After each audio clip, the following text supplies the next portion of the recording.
Welcome to Fun with Annuities, where every single week I welcome a celebrity guest expert that can help you maximize Chapter 2 of your life.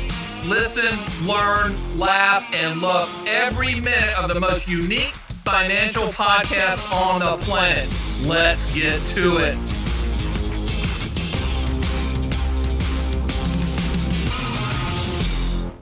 Welcome to Fun with Annuities. My name is Stan, the Annuity Man, America's annuity agent, licensed in all 50 states. I know that you're always saying, Stan, dumb it down for us, make it simple for us. Well, today's going to be a tough one because we have a really smart dude with us.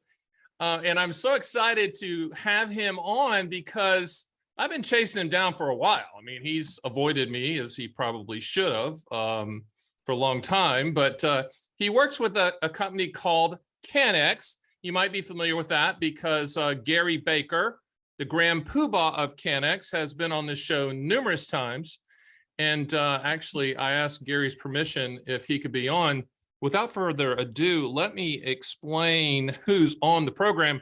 His name is Branislav Nikolic, right? Yeah. Branislav, so good to finally get you on the program. I have this instinct to call myself Stanislav as we're doing this, but I'm not going to do that. So it's Branislav. It's been a running joke for years now. So it has been. I think it's appropriate, right? It really has been. It's been one of those things. Tell us a little bit about yourself. I was going to read all of your math accolades and academic accolades. Tell the people who you are. Hi, super happy to be here. So who I am, I run research at CANEX. CANEX is a pricing analytics firm that operates both US and Canada. And we pride ourselves in providing the comprehensive annuities exchange, starting with single premium annuities and now expanding that into fixed index, registered index, and variable annuities. So part of my role at CANEX is to help bring these platforms to fruition. The other part of my role is to help do the research in everything retirement, from the accumulation strategies, inclusion of annuities, and kind of optimization in retirement. And this is where my other leg is in academia. I'm in a process of completing my my PhD in applied math, where I really look into these optimization algorithms to make the retirement outcomes better from the math standpoint. The third leg of what I do at CANEX is consulting and really helping others develop their processes, whether they're people like you, Stan, and helping you with your sales, or helping platforms embed CANEX data and information and analytics into their end-to-end processes. So wearing multiple hats on any given day. And just heads up for everybody, when you run quotes on our site, our calculators, our SPIA-DOQ-like calculators, that data is coming from CANEX, and we certainly trust them. They literally, I mean, well, I wouldn't say literally, but close to it, have a monopoly in that data distribution space in the annuity industry. A couple things about Branislav, which is just, I mean, I'm honored to be on with him. I mean, he has a, he didn't go deep into who he is, but he has a master's degree in probability and financial engineering. Okay. So, we're talking about annuities. I always say annuities are math, and he's probably the first one to nod his head on that because they are. And I think what CANEX does is very important because not only do they provide the quotes, but they start looking into the analytics of it and how people are buying. We get all kinds of interesting studies from them, etc.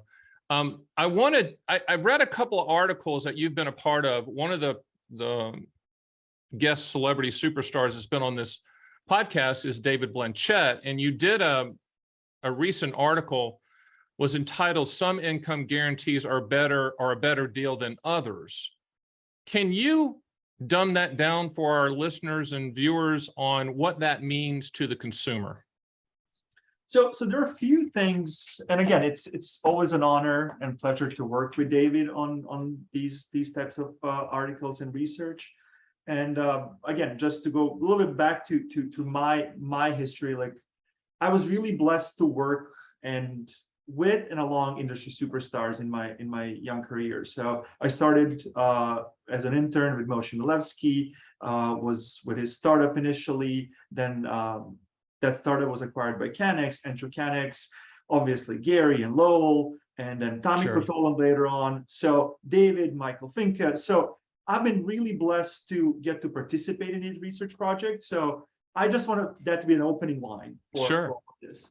Sure, and Moshe's been on. Moshe actually lowered himself to be on Fun with Annuities. So we really enjoyed that. That was great. In fact, it's funny. You'll love this, Branislav. So we got him on. It was, I'm not sure he wanted to come on. He just did it as a favor. But after that, he goes, Stan, that, you know how he is. He goes, Stan, that was surprisingly enjoyable. Yeah. Conversation with Stan just recorded, right? So tell us about that article, because I thought the title was intriguing. Some income guarantees are a better deal than others. What does that mean for the consumer, Branislav? What we really wanted to achieve there, and it was like a three-piece research that actually will culminate in a white paper. But the piece that you're referring to is that there's some that you really have to look into shopping around for annuities. And when you look into the value that annuities are providing, some annuities have what we like to call in research better economic value than the others. So that's standard measure of how people evaluate whether something is a good deal or not. And again, it's dependent on your assumptions in a model, but to dumb it down, the bigger number, the better. So if you get number that's around 100,000, it means that you're getting your bang for a buck. Anything less than that, there is some dissipation of the value. And what we were trying to show how that value changes if you choose annuities with a different deferral periods. So going from SPIAs all the way to late deferral DIAs, deferred annuities. Right. And also trying to show that you even though the value dissipates, that doesn't necessarily have to be true if you shop around. That you can always find an annuity that it's as close to 100% of the value based on our model. So that there is always a better deal, or there's always one better annuity than the others, and you should be looking for that constantly. And then let me interject real quick. And we take that very high level approach that CANEX takes, and Branislav and Gary Baker and Moshe Milevsky and all those guys, and what we do is we just say, listen, shop all carriers for the highest contractual guarantee. Our calculators do that. It's fluid. It's a fluid industry. These are commodity type products. And I think what Branislav is saying in a very high level way that we sell in a very low level way is, don't just let someone show you one product, shop them all, because they change, and carriers are trying to attract age ranges. They're filling tranches. There's capacity issues. So don't get enamored with a television commercial and a name, shop all carriers. So I'll throw it ball back to you. And this is again, one message is to the consumer. The other message is for someone like you, who doesn't have all the carriers and all the products on the shelf. I got most of them. make the shelf as broad as possible, because the best deal may be somewhere when you're looking. Right. Other piece of the research that we did was, and again, this was surprising on how does the ranking of a payout really go into play. So you would always expect that a very highly rated company will offer you the lowest payout. I mean, that just makes sense, right? If I have like a high credit rating. Sometimes, we're seeing some anomalies. Yes, correct. No, we've seen a lot of anomalies. That's what I wanted to put a highlight on. That I would expect that a AAA company has the luxury of not giving you the best quote. Then when you go dig deep into the data, you see that the AAA company is giving you the best quote. Right. To me, that's again, calling a nerd word, but that's arbitrage. Like you're getting best of both. So you're getting the best payout, and you're getting it from a highly reputable organization. So kind of reeling it back in, it always pays to shop around. I agree with that. And the word arbitrage is interesting because that's thrown around in the stock world where I came from. Everyone's looking for the sweet spot in arbitrage, et cetera. And I always tell people with annuity quotes, like we're doing SPIA, DIA, QLAC type quotes. We even have income rider quotes on our site. the arbitrage is quoting all carriers and knowing that these quotes are kind of like a gallon of milk and they expire every 7 to 10 days. So it's a very interesting marketplace. And with the demographic tidal wave of 10 to 11,000 baby boomers hitting 65, it's getting competitive. What else did you and David Blanchett find within this study or finding? One interesting thing that that I forgot to mention initially is the spread of the best and worst quote. And Moshe and others did some research way back and showing that annuity carriers respond differently to changes in interest rates, that the response could be sluggish for some, more quick for the others. But we always saw, again, historically, that around 10% difference between the worst and best quote on CANEX. And again, you said like not really a monopoly, but most of the market is on CANEX. Correct. So this summer, for the first time around, you see that grow, and it grew all the way to 30% for some payouts. Again, what can it tell us? That can tell us that the top issuer was really chasing the business. The bottom issuer really didn't want to be there. But if you are really looking into few, you could really end up with a not such a competitive quote, and that can cost you again going forward. No, absolutely. One of the paragraphs that kind of popped at me was, I'm not going to read it word for word, but the bottom line was the median economic value suggested that these annuities for lifetime income are attractively priced when you look at it from the perspective of the consumer. I believe that, to me, that's because these income annuities, the SPIAs, DIAs, and QLACs are very, very transparent and simple products. Do you agree with that? I would say so. I think that the key thing that has to be kept in mind is that most of the time these are nominal income products, basically flat dollar value for life. And how does that go? How does that kind of factor into planning? Other than that fact, that's not kind of always abundantly clear and made always abundantly clear. I think it's as simple as it gets. I hand you the bag of money, you hand me the payments on some frequency. Now, what's interesting, and again, this is kind of like me having kind of one leg in academia, one leg in the industry, is that a lot of academic research is done. And again, David and I, in this particular piece, also kind of did that. We did it for a life-only annuities. In other words, annuities did not provide any death benefit if you get hit by that proverbial bus that everyone is talking about. Sure. So the rise of the cash guarantees in terms of like either cash refund or installment refund, I think warrants more look into that, especially then that you don't see much of a difference in what you get for your money from these two things, and the value proposition is vastly different. And you don't have to talk about what if I get hit by the bus tomorrow. Like that conversation goes straight out of the window. Yeah, what's interesting right now at the time of this taping, we're sometimes finding the life with cash refund quotes are better than the life only quotes. This just means that carriers are trying to attract that tranche and that specific guarantee in that age range, which is interesting, which is why I say let's quote them all. If we're going to quote life only and you don't want to leave a legacy, let's at least quote the other just to see where the sweet spot is, if it makes more sense mathematically for you. You were also talking about— It's a different profile, just to interject, it's a different profile of an individual that's looking for a life with cash refund or life only.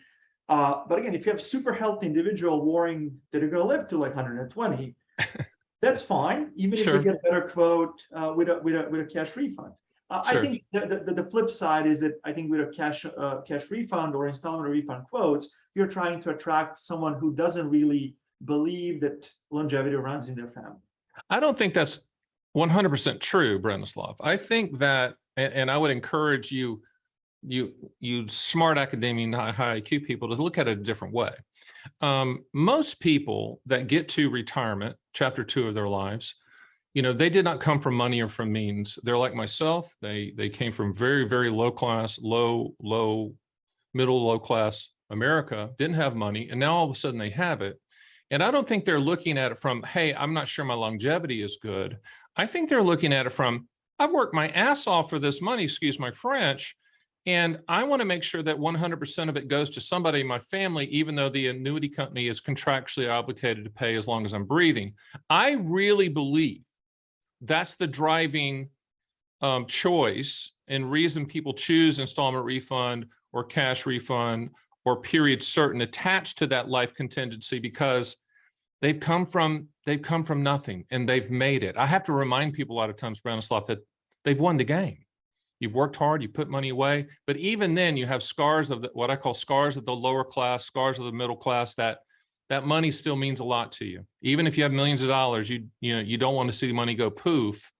So I think from an academic standpoint, I would encourage you and others to say, hey, it's not that static. They're not looking at it, well, my grandmother, my grandfather had life expectancy or didn't have life expectancy. I'm making my choice there. I really believe, because I'm on the front lines here with my team, they're making the decision that yeah, I want the lifetime income, but I don't want that evil annuity company to keep it. So that's just my take, being in the wars every day. No, I agree with you. And I think that's the bulk of the reason is behavioral, in a sense that I really have to give you the bag of money. They're worked hard. It's emotional, Branislav. It is emotional. It really is emotional. So I see that. I'm thinking from really on a pricing side, and for what insurance companies are doing, that are trying again to they're pricing it different. They're pricing it for different people. So that's why I'm saying I think that could have some sales appeal, in addition to, again, getting over the hump of really handing over large chunk of money for a paycheck every so often. It's funny, when I talk to people and my team talks to people, we ask questions in really basic Southernisms in English, and we always say, so if your Learjet hits the mountain with both of you in it and money goes poof, do you want it to go to somebody in your family or do you care? And I would say 95% of the time, they're like, oh, no, we want it to go to somebody in our family. So, we break it down so people understand what that means. But, I love the paper that the research that you and David were working on, because, people need to know the benefits of these and understand that annuities are math. This is not an investment. It's a transfer of risk. That's the most important thing again, to emphasize, that annuities are not wealth maximizing. You're not, insurance is not wealth maximizing. You're not buying insurance to be better off. You'll be better off in a case of an event. For car policy, that's if you get into a crash. For a house policy, if your house burns. Like for annuity is if you live longer than how much money you have to support yourself. So I think that's a key first thing to be understood. And then obviously understanding that it's not all or nothing, that this is part of a bigger picture of having a portfolio of things that work for you, as opposed to just portfolio of stocks and bonds that may work for you. And just to clarify, I always tell people that annuities, there's many types. I love when people say I hate all annuities. It's like saying I hate all restaurants, or I hate all shoes. They solve for four things primarily. The acronym I come up with is PIL: principal protection, income for life, legacy, and long-term care. What Branislav and I are talking about is the income portion, the income for life, which is really the reason annuities were put on the planet a long time ago, as a transfer risk income solution. That's what Moshe Milevsky and everybody, and when you work with them, that's kind of the research and what you're finding, but it does solve for other things. But what we're primarily talking about today is income for life. And within a pensionless world that we live in, unless you're a government worker, et cetera, or work for one of the 8% of the companies that provide that, private companies, then you're going to have to visit transferring risk for an annuity, because my friend Wade Pfau, your friend Wade Pfau, he's completely destroyed the 4% withdrawal strategy with stocks and bonds. That's just dead. And it's dead in a market like this as well, because of the volatility that's getting ready to happen. I also wanted to ask you about, you work with all the big hitters, and all these guys have been on my podcast, Michael Finka and David and all those guys. You did something for, I think, a research organization about how competitive are income annuity providers over time. Yeah, it was done last year, but it's always fascinating how you dug into that and why that title fascinated me. How competitive are income annuity providers, the carriers, over time? A, what led you for that to be the drive to what you did? And B, what did you find out? So what led us to it? So there was Michael, David, and myself. So we were having one of these conversations, and it started on an in-plan basis. So we were talking about institutional market and people choosing their insurance partners to provide solutions, to put them in plans, to talk to plan sponsors and whatnot. And that was a conversation starter. And what we have at CANEX is the historical data that goes back to early 2000s on annuity quotes. And again, people, carriers were coming to the platform, leaving the platform, but we were able to find sizable portion where you see the same number of carriers having different level of competitiveness over time. You had some carriers who were bouncing from being at the bottom of the pack to the top of the pack, and we tried to correlate that to whether it's a mutual or a stock company, whether the credit rating mattered, what we chatted about initially, whether you have carriers who are constantly bouncing and have very volatile rank or very volatile payouts compared to the others on the platform, and you have some who are constantly good, or have some who are constantly improving. So we wanted to kind of provide the again, the notion that you should always be looking, that what was good yesterday or the day before may not be good tomorrow. And one of our findings was that even though companies ranked #1 today, there is really no grounds in this data to kind of believe that that's going to be like that 6 months from now. So the message is 6 months from now, do your quoting again, see who's the best today, and go with it. Because again, different ways that again companies operate based on their structure, different times of year. Again, there are sales budgets to be met, there are reports to be filed. So you can, as a consumer, really benefit from querying the market before buying. And that's why, I developed my site and my business model to cover all 50 states, to quote pretty much every carrier out there and treat these as commodity products for that reason right there. We don't know the internal workings of each carrier and what their goals are, what their capacity limits are, what their profitability ranges are that they're trying to hit. So we don't look into that. All we do is we quote all carriers to see who is trying to attract that premium. I want the consumer, the listeners on all the major podcast platforms and on the YouTube channel that are watching this, when you run a quote and you see ABC company, whatever that company is, we don't mention company names, at the top, all that means is they want you. They're attracted to your age range. They're attracted, they want to fill that tranche up. They have a capacity limit that they're looking at, and they want you to choose them. It's nothing, it's the same correlation as buying a plane ticket. When you go buy a plane ticket, you put in where you want to go, how you want to go.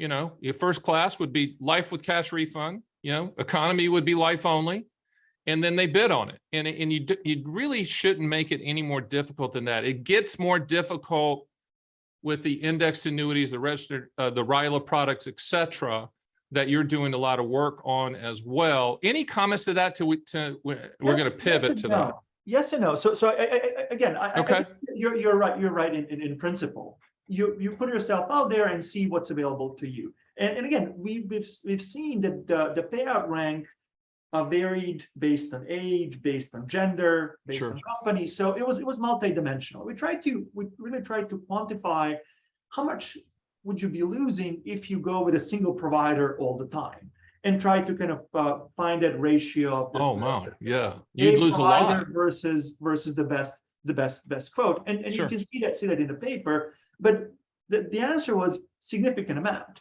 or just not doing the homework. So that's a first one. The other one is, you kind of touched on it a few minutes ago, and now you touched on it again. So I gave a talk last week to a bunch of graduate students and undergraduate students in actuarial science.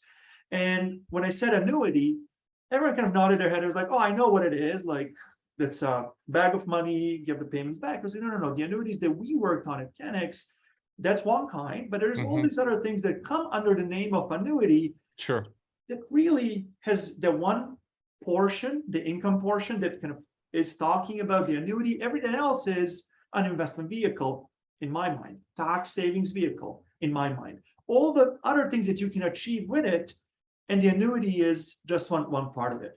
So I wouldn't necessarily think that if you're looking for a SPIA quote, or you're looking for the income rider, income guarantee from either a variable or indexed annuity, that it's any much different. Again, I think they're priced differently. One is more tailored to a certain group. One changes more often than the other.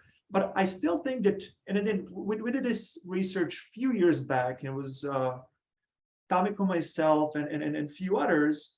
And it was basically, again, the message is, go look around and see. There was a period of time where you can get the higher income guarantee from an income rider on a fixed index annuity than what you can get from the income annuity. That's true. Again, if you don't go into details why that happens, doesn't really make intuitive sense. One, you're giving away your liquidity, you're parking the money. That one should be paying the most. Again, that one, but the key for that one is that everyone who does that gets the payout. For the income riders, that's not necessarily the case. A lot of these are kind of put in as a throw-ins. Like when you're buying the car, I'll get you floor mats, I'll get you the first aid kit. But some of these riders never get used, and that's why those who use them get to benefit a little bit more than everyone else who is annuitizing through an income annuity. So again, not even within a single category, my message would be, look around. There is nothing to lose, and these are, again, to begin with, contractual guarantees. Now, this is where you and I may differ just a bit. I would like to go a step forward and say, okay, we know the stake, we know this, what's the guarantee, but let's look into a sizzle as well. Let's no, Branislav, tell me no, you're drinking the Kool-Aid. Branislav, come on, go ahead, I'm serious. So that's basically saying, let's make sure that we get the best guarantee out there. Sure. And then let's see what else we can get as a throw-ins along with it. Keyword throw-in. So this is where we can professionally disagree to disagree. But I understand, and a lot of the sales are being made. Discussion. No, I understand. I love it though. I mean, this is why you're on. And what Branislav is talking about, there are some annuities that will say, hey, this income will increase if the indexes increase, et cetera, sounds really good until you do the math. And the annuity companies don't give anything away for free, and they have the big buildings for a reason. They just simply lower that. That doesn't make them bad, but it's not ever revealed typically in a sales presentation. It's sold as, hey, this income increases with inflation, or this income increases with indexes. On one pet peeve of mine, and I think now we're going to converge back. You said something. This is how this is in a sales presentation. Correct. And I think that the sales presentation, when we are talking about livelihoods and lifetime worth of savings, should be better than looking in a rearview mirror and blasting forward. That's how our industry looks into sales presentations. I still want to go back. So you're talking about someone giving you less of a guarantee on a promise that your income may be higher. Not a promise. It's not a promise. It's a hope and a dream. It's a unicorn chasing a butterfly. Yes. Hope and a dream. Yes. What I was really kind of one step away from that, and saying that even though the guarantees may be equal, this is the time where you had a chance to look into what are the underlying offerings on indices, strategies, additional riders that will go together with the income guarantee that you've selected. Again, for me, I think that the key is that we need to differentiate buying an annuity for what it is, which is guaranteed income for life, or what it should be, or buying an annuity as a tax-deferred investment vehicle. I think that if we just differentiate these two types of consumers, I think in one everything's a fair game. You're chasing returns. You have to look into the dream, into how can my money grow, and again understand certain limitations to it. Sure. On the other hand, if you're looking to get yourself a pension or a pension equivalent, that's a different story. Then you really need to go deep into what the guarantees are, and then look into throw-ins as an added bonus to it. I know that you guys are doing a lot of work in the index annuity space, and people know that my take on that. They're the most horrifically sold products in the history of mankind, even though they're good products. Up to this point, I think we have a chance to change that. I totally agree, and that's the reason I want to have people like you on, because we need to clean up the space. The space is ugly, and it's messy, and it continues to create problems, unfortunately, from a sales perception standpoint. What's your take on all of these companies making up indices out of midair and then showing back-tested numbers on indices that didn't exist 2 months ago? I think that there's part of that story that's perfectly fine and legit, and there's part of that story that kind of ties me into knot. And let's start from tying me into knot. Like I don't think backtesting is a good thing. I think thank you for that. It serves a purpose. I understand. In other words, if I'm creating an index that's comprised of two things, Apple and Google, and I'm saying this is how this would have looked in the past, but that's no guarantee or any indication how this will look in the future. Backtest doesn't tell you about how well constructed this index is, what goes into it, how transparent it is. It tells you nothing other than looking backwards, this is what it would have been. And to me, that's arithmetic overfitting, and that's how they're created.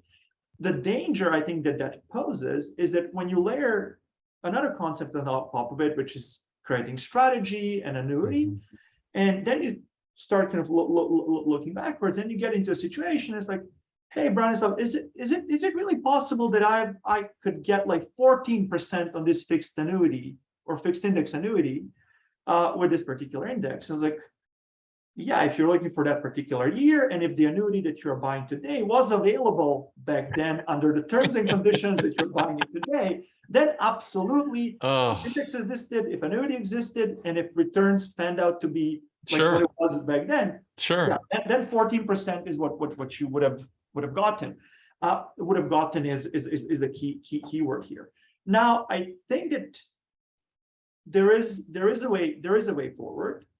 I think that, again, going back to sales practices, I think illustrations should serve the purpose that their name kind of carries, illustrated, basically showing you if something goes up, something goes down, this is how this product or a rider will react.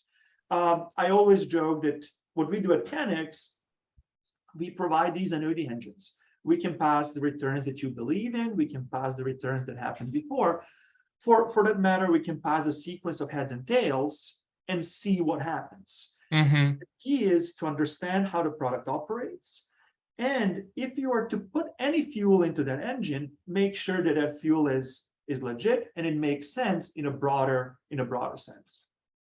When Gary Baker, I had dinner with him a while back, and he told me that you guys are taking on this index annuity project. It was a while back, because I know you're deep into it now.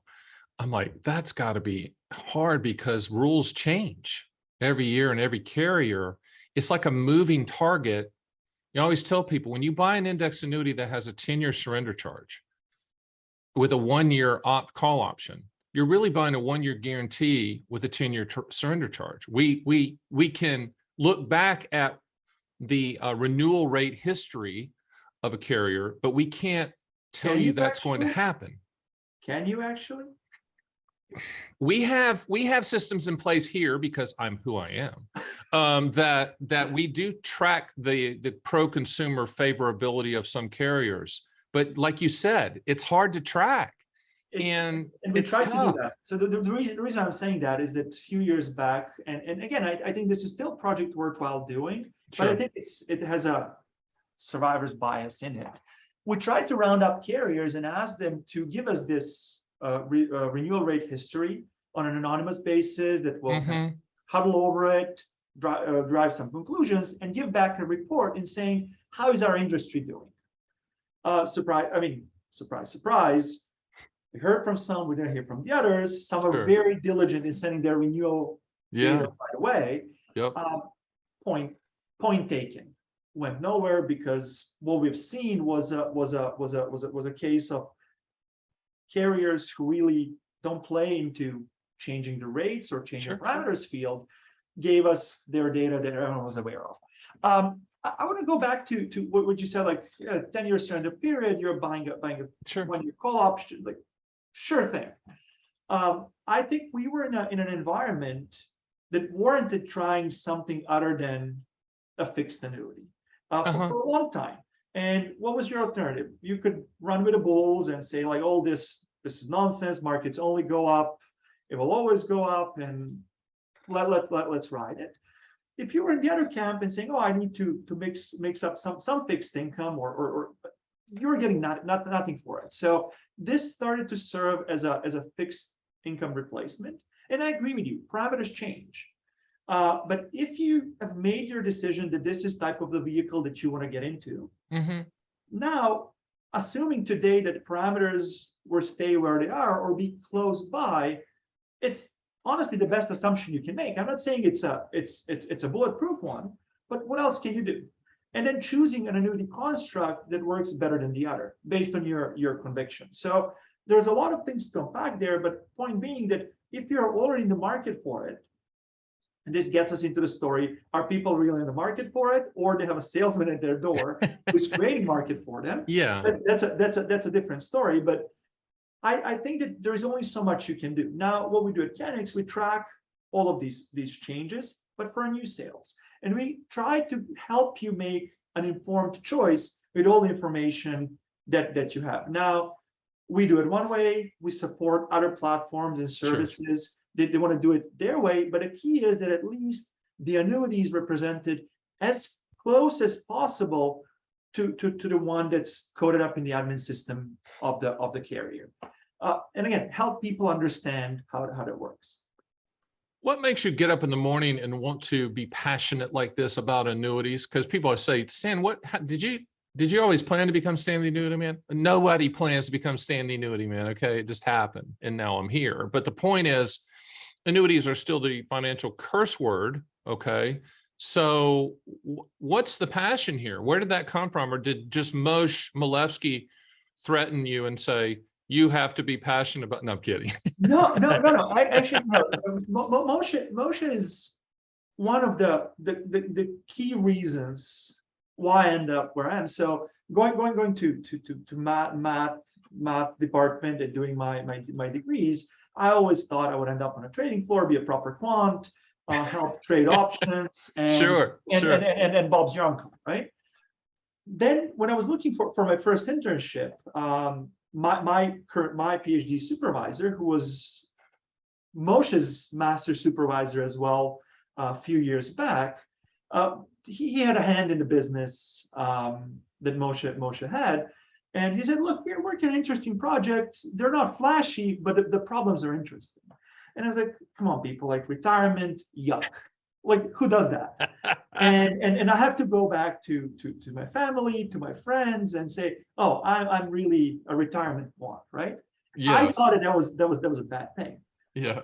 As I started working with them, I see, the problems are extremely interesting. The problems are hard. So the problems are not something that's been solved. The problems are nasty, and you have to kind of wrestle with them day in and day out. And I think that the key driver, and again, like what makes you makes me wake up in the morning, is the fact that you have a human being in their stage 2.0 of life that you're calling it, who depends on how well you do. You can help a real human being who can be your uncle, your parent, your grandparent, and that's the impact that I love to see of the work that I do. So everything that we do we do that with that in mind. Again, helping the end consumer, the end user understand what they're buying, providing with the ability to buy or buy the best version of it and enjoy it in their again. And it's a demographic tidal wave of people that phase of need life. your research. They need this, Branislav. I mean, they need people at your level working on these things and making it understandable so that they can make good decisions on facts instead of the sales pitch. What frustrates you? That makes you happy. What makes you scratch your head and go, holy crap, I need a beer? It's kind of a flip. It's a flip side of the same argument, is that I've spent almost 10 years in this industry working on retirement. I'm surrounded with people who did this longer than me, people who have like advanced degrees, Sure, ultra smart people. And every time we get into the room to discuss a product or a solution, where we have to debate on interpretation, we have to debate on how does it actually work, I always think of my grandma, and I'm saying, like, she would be a candidate for buying one of these. And if all of us cannot understand it, like, I'm certain that she wouldn't, and she would either fall prey to something that's not a good deal, or luck out with something that is a good deal. Sure. But sure, she wouldn't be able to understand it. And that frustrates me, that we went from something hasn't been a problem for people. It was a problem for employers, for companies and pension plans. Sure. It wasn't a problem for people at all. You work, when you stop working, you have your pension. Right. Fair game. Then that kind of started changing, but I don't think people have changed with it. And then we started introducing products that kind of help in this regard, but in a simple way. And then we got into this point that we have products that are so complicated that we can't understand them. And again, to understand something, to explain something, you have to understand it well. So if we as a brain trust from time to time, when we get together, cannot understand how it works, how can we expect that someone who is on the other side of a kitchen table being sold this can understand what they're buying into? And that's why you have that's why an annuity, I think, it's become a curse word. Yes. People are saying, oh, annuities are bad. I mean, if annuities were bad, they wouldn't have survived the centuries of scrutiny. And we're going back to the same or similar versions of it. I mean, in your conversation with Moshe, like, they created a tontine here in Canada. Again, very simple proposition. You pool your mortality risk with the others, and you benefit on top of the investments. Easy, simple. But there are products that are kind of going in the opposite direction, and that frustrates me, because I'm not sure who is the audience. Because sure, PhD students aren't to write thesis about it. I always tell people, if you can't explain it to a 9-year-old, no offense to 9-year-olds, don't buy it. And you know, the problem with some of these complex products is the bullet points are sold, and the bullet points aren't the contract. The bullet points are the sales bullet points. So yeah, I agree with you. Hey, what are you working on? What's kind of new for CANEX? Are you guys just blocking and tackling, and you got so much on the plate that you're busy forever? Is there something on the horizon that's exciting and you see coming down the pike? Moshe gave us a little bit of what he's thinking the industry is going to go toward. Anything that you can share, or is it all confidential and you signed non-disclosure agreements? Yes. I think what we are trying to do currently at CANEX is to put all the annuity categories in one spot, so that you don't have to bounce around the internet to look for alternatives. And we are looking to enable others with a machinery that we have built and are continuously building by adding products, adding features, adding different types of analytics that you can run against these products depending on your convictions. Enable others to provide this transparent buying experience market. Sure. I think that we kind of have our own view of how you do it. You have your own, and others have their own, but we want to empower as many parties as possible to at least have the basics right. And then how they wrap it will be their thing. I think that's a key element. Again, expanding from bread and butter of CANEX were SPIAs and DIAs. We expanded into FIAs, FRAs. We're looking into RILAs and VAs now, and trying to put all that into one comprehensive platform that would allow for again, place where the products are modeled as carriers intended them, and that there is a way to get to the bottom of what my guarantee is, compare that across the category, get to the bottom of like, oh, if you want to do rate of return calculation, now we'll do that across the board for you, so you'll be able to compare that apples to apples. If you want to do your forecasting, I think that's really the place where we'll have to partner with others, because we choose to stay in the annuity lane most of the time, and that's very much it. So annuity is still the annuity shop, but expanding the annuity presence.